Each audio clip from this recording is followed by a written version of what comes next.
Thank you all for joining us today. My name is Zachary Cullum. I am an outreach coordinator for the Southwest region of the Indiana Commission for Higher Education. So just as a reminder, your microphone and camera should be turned off already, but if you wouldn't mind just keeping them off during the session, just to avoid any distractions. And if you have any questions, please put them in the chat. I think we will have some time at the end to go over any of those questions. And then if we don't get to any of them, we'll reach back out. So additionally, a copy of all the presentations and recordings of the sessions should be on the Commission's website. And the full education value convening agenda and links to the breakout sessions are available on the Commission website as well. I'm going to drop the link in the chat just so you have that available. And then I'll also do that at the end. So, because I know things are probably might get buried. So if you don't have any other questions, I'm going to hand it off to Michelle. Thank you.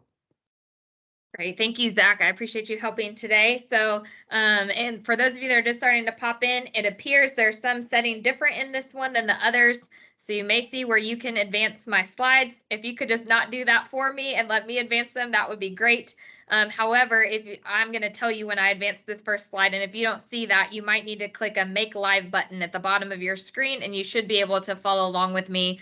And my colleagues are happy to help you in the chat if you have any trouble with that. So thank you so much for being here. I hope that those of you who are able to join this morning have enjoyed your session so far. And I appreciate being able to connect with many of you this afternoon. This session is going to focus on greater adoption of the Indiana College Core. I see many of my commission colleagues here in participating. So much credit around the Indiana College Core goes to our academic affairs team that's led by Dr. Ken Sauer. And then Jessica, Jillian, Kate, and Terry, who are on that team as well. And my team is just kind of joining in on this effort to kind of spread the good word about the Indiana College Core across the state and to partner with Ken's team and so many of our high school and post-secondary partners and many others across the state to try to get greater access to this wonderful opportunity. So I'm going to try to save time at the end for questions. Zach will be monitoring that in the chat, and we will connect at the end to be able to answer as many of those as we can, and then I will answer the rest offline if we can't get through them all. And I welcome others from the commission at that time. If you want to participate in the chat or hop in to share your perspective, I welcome that as well. So for those who haven't met me yet, my name is Michelle Ashcraft. I'm the Associate Commissioner for K-12 Strategy, which is a new role, and I just started in September. Okay, I just advanced to the first slide, so if you did not see that happen, pop in the chat and Zach or others can hopefully help you. I see some thumbs up, so okay. So first, I know not everyone might be aware of the Indiana College Core, depending on who's sitting in the room with us today. So I just wanted to do a brief overview of what the Indiana College Core is before we talk about expansion of the program. So the Indiana College Core is a block of 30 credits of general education college level coursework that transfers to all of Indiana's public institutions and some of Indiana's private institutions. It is based on a set of competencies, which you'll see on an upcoming screen. And depending on the arrangement between an individual high school and a primary post-secondary partner, there are robust ways that this can happen. And so no two students' experiences completing the Indiana College Core may be the same. It can be earned through a combination of dual credit, AP and IB courses, dual credit or dual enrollment, and CLEP, as you see there on the screen. And post-secondary students can earn and transfer it as well. You can see on the right-hand side of the screen there the amount of certificates that we have awarded in recent years. And our most recent college readiness report set a goal to quadruple the number of certificates that are awarded by 2028. And that is part of the impetus for us doing this presentation today. So there are a variety of benefits pertaining to the core. One that gets talked about most often is cost savings. So students can complete basically the equivalent of 1 year's worth of college credits for $750 or less. Certainly that could be an incentive for many folks to participate. But what we get really excited about, I see some hearts there, thank you for that. What we get really excited about is certainly for some students, it's also possible that once they enroll in post-secondary education, they also might be able to graduate early, but if not, certainly more likely to graduate on time. We also see that students who complete the Indiana College Core are more likely to attend post-secondary education. You can see on the right-hand side of the screen there that about 94% of high school students who did earn the Indiana College Core went on to college. That's one of the highest college-going rates that we have in the state, and that they are more likely to meet early college success markers that we track that hopefully lead towards ultimately earning whatever that credential is at the end of their experience. It also provides an opportunity for students once they enroll in post-secondary education to focus on more major specific coursework earlier. They might have some courses that would count for their major's Common Core requirements, for example, out of the way. And so students can dive right into what they're really most interested in.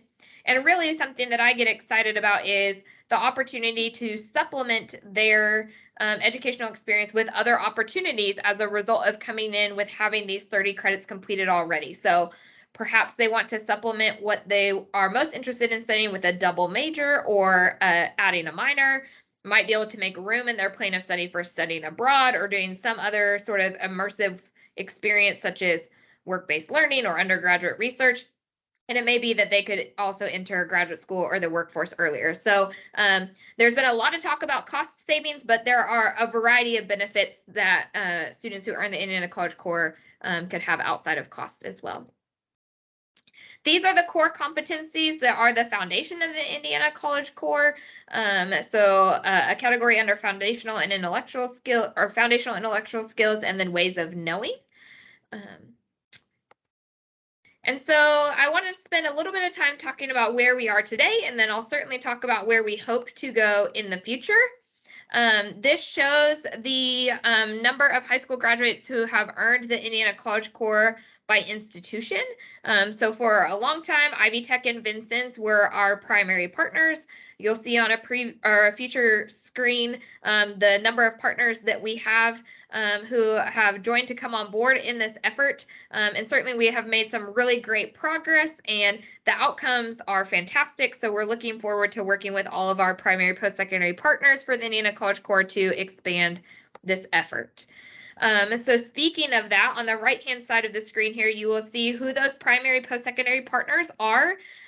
So adding on to our long-term relationship with Ivy Tech and Vincennes, we have Indiana University Bloomington and all 5 IU regional campuses coming on board, as well as Purdue University Northwest and Purdue University Fort Wayne. And you can see on the left-hand side of the screen there that we have had some great success and expansion recently and are really looking to capitalize on that momentum to continue to expand moving forward. We currently have 141 high schools who now offer the Indiana College Core, which is about 27% of the high schools across the state. And we had a one-year increase of 70%, a 70% increase in the number of schools coming on board. You can see we have a lot of progress to make, but we are looking forward to doing that, hopefully, with some of you who are in the room today. We also just got to celebrate earlier this fall at one of our commission meetings the 10th anniversary of the Indiana College Core. You can see some highlights of some social media materials there on the right-hand side of the screen. There was a press release that went out that I've linked here in case you're interested in learning more about it if you are new to the Indiana College Core. And we have been working with our communications team, several other government partners, and our primary post-secondary institutions to really get the word out about celebrating this anniversary and the success that has happened to date. What we also have linked here that might be helpful for those of you who are involved or who are looking to become involved in the Indiana College Core, we do have a social media toolkit around this anniversary and some other things around the core. And then we also have a educator guide and toolkit. It certainly isn't going to provide every nitty-gritty detail that you would need to know. That's what working with our team and with the primary post-secondary partners is for, because there is such a customized experience involved, but it will at least give you the nuts and bolts of what could be possible with offering the core across the rest of our high schools. Another really great program that we want to give a shout out to is for the last couple of years, Ivy Tech and Vincennes have been working in conjunction with the commission and other partners on something called Crossing the Finish Line, where there has been some very intentional outreach regarding near completers of the Indiana College Core and other post-secondary completers or post-secondary credentials to get them to complete those credentials. So you can see in summer 21 and 22, we have made that effort to specifically try to address any challenges that might have occurred as a result of the COVID-19 pandemic. We will be having Crossing the Finish Line again in summer 2023, and the partners who work with us on that are gearing up to do a lot of communications around that and to start reaching out to students about how we can help ensure that they're able to complete the Indiana College Core through this process.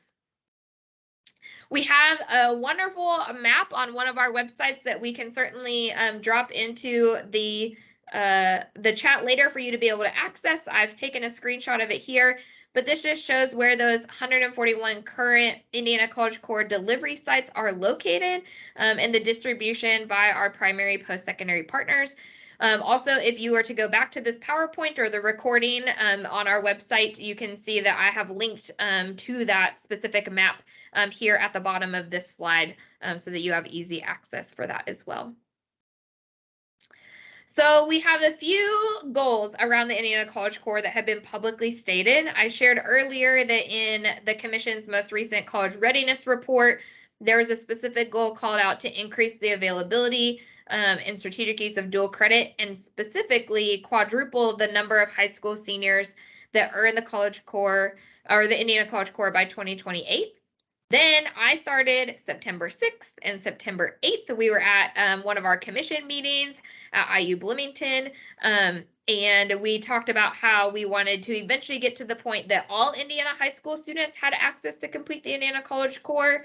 We highlighted the 70% growth in the most recent year, and Commissioner Lowry did a little kind of scratching on a napkin and said, I think if we just replicated that for the next 3 years, we'd get to where we need to go.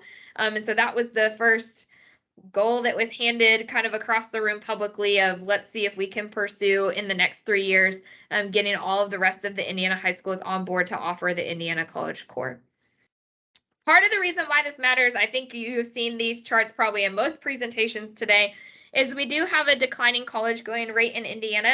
And if you think back to just a few slides before, we have very high college going rates among those who pursue and complete the Indiana College Core. So certainly could be a vehicle to help us bolster the college going rate again for high school students going straight into post-secondary education. You also see on the right-hand side of the screen, we've been talking since 2008 about our goal to have 60% of Hoosiers with some sort of credential beyond high school.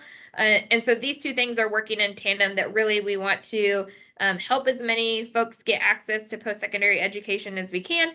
And the Indiana College Core is a great way to help get high school students on that pathway. One of the things that we also want to address as we pursue expansion of the Indiana College Core to all Indiana high schools is addressing some equity gaps. And so this next section will highlight some of those. And certainly there is a lot more data that you could dig into on our reports page on the Commission's website that will be linked on the next few slides. And we're happy to share additional data as well. On the right-hand side, you can see some screenshots from that report that are specifically pertain to racial and ethnic diversity of Indiana College Core completers versus non-completers. And then below on the bottom, you can see socioeconomic status breakdown based on free or reduced lunch eligibility or not being eligible for free and reduced lunch. So certainly there's some things to address there based on those charts. Across credit that students can earn in high school, we see some gaps that we would like to address. You can see in dual credit specifically that there are some racial and ethnic gaps that we would like to address. Also within AP credit in comparison to dual credit, there's some socioeconomic gaps that we would like to address. There's also some geographical gaps based on county and region of the state. Also thinking about rural versus suburban versus urban. And so if you see at the bottom here, I've linked to this wonderful report that has been put together, the 2021 Early College Credit Report, and it digs into all of these things, not just the Indiana College Core, and really shines some light on some opportunities that we have as we expand across the state. So I have been working on a strategy to help us do that and to lay out specifically how we plan to address equity. I've basically taken the list of 521 high schools and divided them up into a year 1, year 2, year 3 list. And some of the information that I've been taking into consideration in doing that is the information on this screen here. So really trying to prioritize schools that have high percentages of students who are eligible for free and reduced lunch, making sure that we're also prioritizing schools that have racial and ethnic diversity. One thing that I have been chatting with my colleagues about is we tend to talk about very siloed categories of racial and ethnic diversity. And in my experience on a college campus before this, a lot of times students who fell into a multiracial category or a biracial category would be left out of not only data, but of opportunities. So taking that into consideration as well for where we need to address some racial and ethnic gaps. Thinking about geographic diversity, several of you throughout the day today have met some of the outreach coordinators that are on the K-12 strategy team, and they do such excellent work across the state, living and working in the regions that they serve, and certainly thinking about how can we take what is going well in some of the regions and replicate that in other regions across the state. Again, thinking about county-specific data, but also thinking more rural, non-rural, and then currently a large portion of the delivery sites who do offer the core are public schools, and so thinking about what we can do to bring on the non-public schools as well. So then we'll talk about how we would like to expand to new delivery sites. So I mentioned we have this list, 521 high schools. We know who already are delivery sites and how are we going to split up bringing the rest on board. So we have an initial year 1, year 2, year 3 list. We know that that may change over time, and I'll talk about some of those reasons coming up. But essentially, we're going to talk about kind of how we got to that list and show some maps of what the expansion could look like. So the Indiana Department of Education has a graduation report, and it specifically includes public schools, accredited non-public schools, and third-party accredited choice non-public schools. So you can see that in the first bullet point there. So that's really the criteria that we are looking at so that we can kind of sync up with the efforts around that graduation report. I basically took that report and compared it to the current Indiana school directory and made sure that we had removed any closed schools or adjusted for mergers and consolidations. And you'll see in the third bullet point here who is then excluded from that list. So currently that would entail career centers, alternative education, behavioral centers, rehabilitation centers, residential treatment centers, resource treatment centers, special education cooperatives, and any sort of correctional facility. I put this on here just so that folks know upfront kind of how we got to the list that we are working towards, but also to acknowledge that does not mean that there can't be the opportunity for these organizations to be involved in the Indiana College Core. We might just have a different strategy for bringing them on board and making sure that we capture their data if things are not captured on the report that we get from DOE. So just being transparent about that. I mentioned earlier the list contains 521 high schools. We're currently at 27% offering the Indiana College Core. And while at the commission meeting back in September, they thought, well, if we just repeat 70% year over year, we could get there in 3 years. We've actually calculated that it would only take us a 55% increase. Now I say only because that's certainly still a robust and audacious goal for us to pursue, but we're excited to pursue it and see what sort of progress we can make. Certainly the list may change over time. I'm working with a lot of our partners now to get feedback on that list, to gather who's already working towards this goal and who has expressed interest before. Certainly there might be some changes in schools, certainly some changes in virtual education offerings, changes in how we look at data. So there may be some adjustments, but this is kind of the baseline that we are starting with. And what that potential growth would look like is shown here on the screen in these maps. So on the leftmost side of the screen there, the blue dots are where we currently have delivery sites in high schools for the Indiana College Corps. And the red bubbles that lay over top of that would be the year one expansion. We would then add on the yellow-orange kind of looking bubbles there in the middle map there during year two, and then bring on the gray bubbles there in year three. So I hope that this demonstrates that we really are trying to address some of that kind of regional diversity in addition to some of our other goals. If you have trouble seeing these maps for any reason or challenges with the color scheme, I have linked the Google Maps, and when you go to the link at the bottom there, you can toggle the color scheme to something that might be more suitable. You can zoom in and zoom out. So I certainly welcome you to play around with those maps as well. Thinking about expansion, I just wanted to show kind of some highlights of data of kind of where we stand currently and where we could go. So around two specific areas. So I mentioned we overwhelmingly have public delivery sites now. And so how can we expand to bring the non-public schools on board? You can kind of see what that breakdown would potentially look like year one, year two, year three. And then also I mentioned that there's some regional geographic diversity for us to address. So you can kind of see where the pockets of the delivery sites are and how we might be able to expand that over the next 3 years as well. Currently, the file that I have regarding race and ethnicity and free and reduced lunch is specific to the public schools, but I'm partnering with others to be able to get information if possible so that we can do some very targeted outreach around that as well, so that we can kind of see what year one, year two, and year three growth would look like.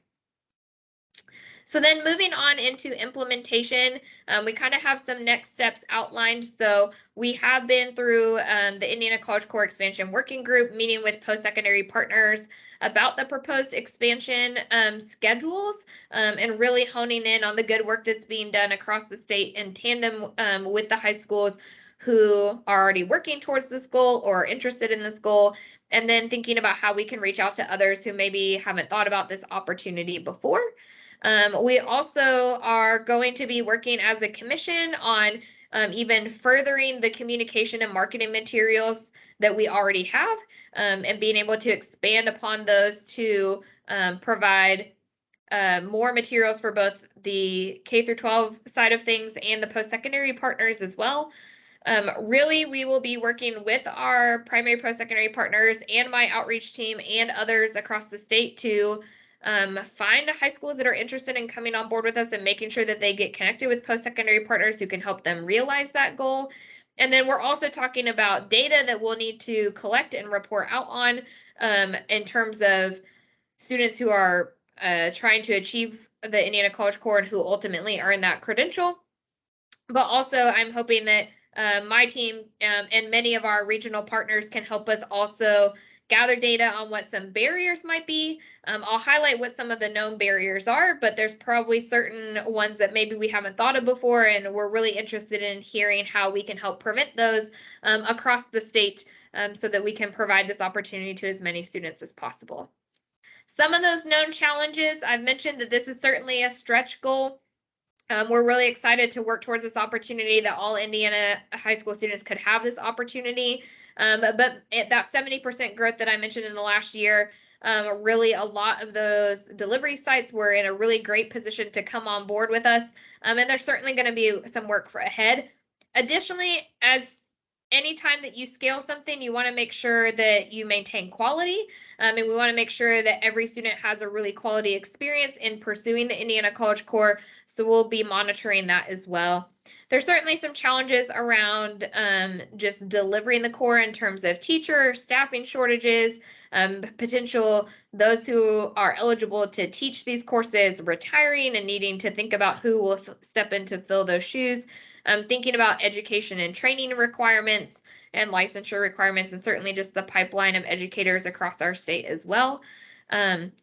Thinking about counselors, there are a variety of methods for directing students into any opportunity that would allow them to earn credit and there are certainly a variety of different options across the state for that. We also recognize that there is a lot of work that is placed on counselors, and so trying to think about how we can make sure that as we expand, that we don't overburden counselors, but we also bring them along as partners, and not just helping make sure that we can offer the core, but that we can diversify who gets access to the core as well. And then just thinking about some of the other priorities for the commission, there's been this interesting trend that where we are having great success with the Indiana College Core, we might not necessarily be having great success with FAFSA completion. And certainly I would never want there to be the opportunity that someone has earned this great credential and they go on to pursue further post-secondary education and they miss out on financial aid opportunities that they could potentially qualify for, either through the federal government or their institution or through our robust state financial aid. So we really want to work on FAFSA filing, and we've addressed that by including in the new memorandum of understanding for high schools that will join us, that we will collaborate with them and their post-secondary partners on encouraging FAFSA completion as well. And then for 21st Century Scholars specifically, they go to college at significantly higher rates than some of the other populations that we look at, but they do have these other requirements that they have to meet, including the Scholar Success Program and FAFSA filing rates. And so our outreach team does a lot of great work across the state with schools and partners around making sure scholars do those things. And we certainly would like to see how we can engage more scholars in the Indiana College Core as well.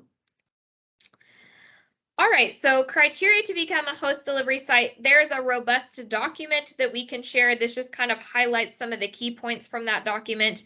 But a high school and a public primary post-secondary partner must have a memorandum of understanding to be able to offer the Indiana College Core, and it must specifically designate the cohorts of students that are going to be served through that partnership. The primary post-secondary partner then will help deliver at least 15 of the 30 hours and work on coordinating what the full 30 credit hours will look like through collaboration with the high school and other post-secondary partners, or ways to supplement courses as necessary. That primary post-secondary partner will also confer the credentials, so they'll make sure that the students have met all the requirements and then issue that transcript as well. And then, as I said, we are working towards building more robust marketing materials that the high schools and primary post-secondary partners can utilize for this as well. One of the challenges is having qualified faculty. So the Higher Learning Commission does set accreditation standards, and there are some credentialing requirements for those who teach the courses that would be affiliated with the Indiana College Core. And so we have a robust list of options that you can see there at the bottom of the screen that allow us to support educators in meeting those requirements in order to be qualified to participate. We also are going to have, or are having, and will continue to have strategies about how we can supplement course availability. There's ongoing conversations around dual enrollment. How can we provide greater access to online course delivery? Are there opportunities that we could explore that would allow schools to come together in some sort of consortia format to be able to offer the core to all of their schools by collaborating together? And then where can we expand opportunities for credit for prior learning? And there's just a few examples there listed at the bottom of the screen that we're considering as part of that conversation. This is a really great chart that our academic affairs team has put together and shared widely at commission meetings and other places, where we also want to make sure that not just with the Indiana College Core, but with all dual credit, that there are very intentional decisions being made by students and their families and those who are supporting them about what that might lead to down the road. You can see from this chart here that where they're doing their dual credit might not necessarily be where they enroll. And so there's some great conversations with educators across the state about how can we make sure that courses are not just being taken just to complete the Indiana College Core, but how might those apply towards a future other credential, depending on where they go for their post-secondary education as well. And so then I will end on this slide. Many of you have seen this partnership Pentagon that Commissioner Lowry shares widely. And really, we are, for all things that the commission is doing, really interested in how do we collaborate not only with our educators at the K through 12 and post-secondary levels, but also with our philanthropy partners and other government agencies, with community organizations all across the state, and with employers to really all wrap our arms together around some of these challenges and opportunities and work towards some of these goals together.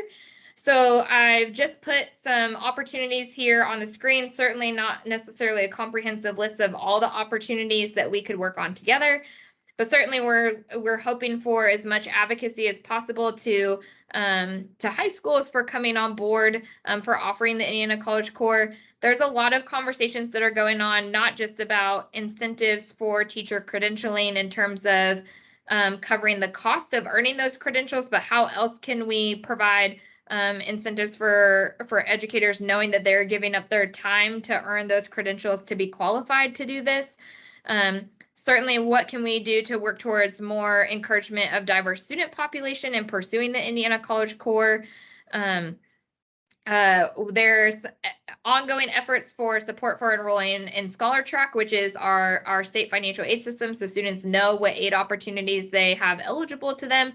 And that is also where our 21st Century Scholars complete their Scholar Success Program. As I mentioned earlier, we're really thinking about how we can drive FAFSA completion as we continue to think about expansion of the Indiana College Corps. And then certainly partnerships for a variety of different delivery methods, and also thinking about consistency and how credit for some specific types of credit might be awarded. So with that, I have my contact information here on the screen. We can also drop it in the chat, and happy to take questions and refer those to some of my colleagues if I am not certain yet how to answer them. And I will go back to this one to leave on the screen just as food for thought there. I'm happy to take questions today that you may have, as depending on how many there are. I've seen the chat popping up. We'll see what we can get through. And certainly if I don't feel like I can best answer you, if my colleagues want to hop in, I welcome that. And if not, I mentioned earlier today, we will have a transcript of every single chat. And so we're happy to get back to folks on responses for what our presenters can't answer today on the spot as well. So with that, Zach, I will turn it over for you and we can see what we can answer. All right. So the first question that was asked, and I think that you answered this on slide 8, has IU Bloomington been approved now for the Indiana College Corps? And just wanted confirmation. I think that was on slide 8 or slide 10. Yep. Terry, I see that you're in the room. Do you want to provide any sort of update? I don't know if you're able to come on mic.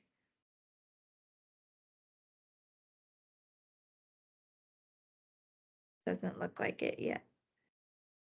And we can come back to that question too if. Yeah, I know IU Bloomington is, there you go, Mike is in the room. Okay. They are working through finalizing the process to be able to do that, and he will provide information on their status there in the chat. All right. The next question was, the biggest barrier to increasing ICC delivery sites is having enough credentialed dual credit teachers. I'm glad to see that this is mentioned here. High schools need funds to provide these incentives. For free grad courses are available to teachers now, but financial incentives are needed for teachers.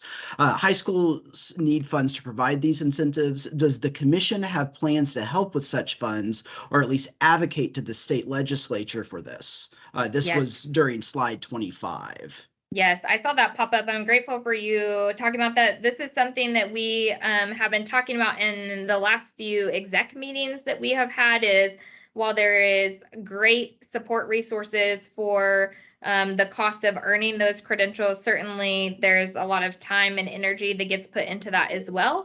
And so we actually have a meeting coming up just after the holidays for several of us from the academic affairs team and our business intelligence team and some others to come together to really deeply dive into a couple of things. One is Terry and others on Ken's team do some great work around tracking kind of where we are on teacher credentialing and really trying to see how we can dig even further into that to really kind of understand where in the pipeline we may need to address things in coming years, and then working with our business intelligence team and some of our partners to identify from an economic perspective, like what would be the best incentive. I saw some suggestions popping up in the chat as I was clicking through slides, and then working with partners to see how we can do that. And so we are preparing for a meeting with Commissioner Lowry specifically about how we might be able to involve some of our philanthropy partners in that. So if we have any folks from philanthropy in the room today, we would certainly love to talk with you if that's something that you're interested in. And then also outside of that conversation with philanthropy, what else can we do through other resources as well? So it is on our radar and something that we're talking about and look forward to following up on after conversations post holidays.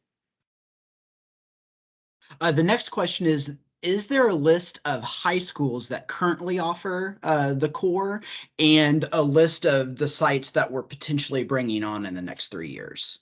Yes, there is a list I shared at the very beginning of the presentation. I'm not sure when folks popped in, but we do have an active site that has a map of where all of the current the delivery sites are, and I linked that at the beginning of the presentation, and we can drop that link in the chat once I sign off of here as well. The list of the year 1, year 2, year 3 schools is not public right now because we have been working with our primary post-secondary partners to see if we need to make any adjustments to that. I had initially put the list together, but certainly they're doing a lot of work across the state already to build relationships with high schools. And so I've been giving them time to respond to if we need to make adjustments to that. But then we'll be able to share it once we get through that adjustment phase. The next question, are there any conversations happening concerning adding technical math to the College Core? Many students with no plan to transfer to a four-year institution need technical math to complete a technical certificate or an associate's credential, and quantitative reasoning is not sufficient.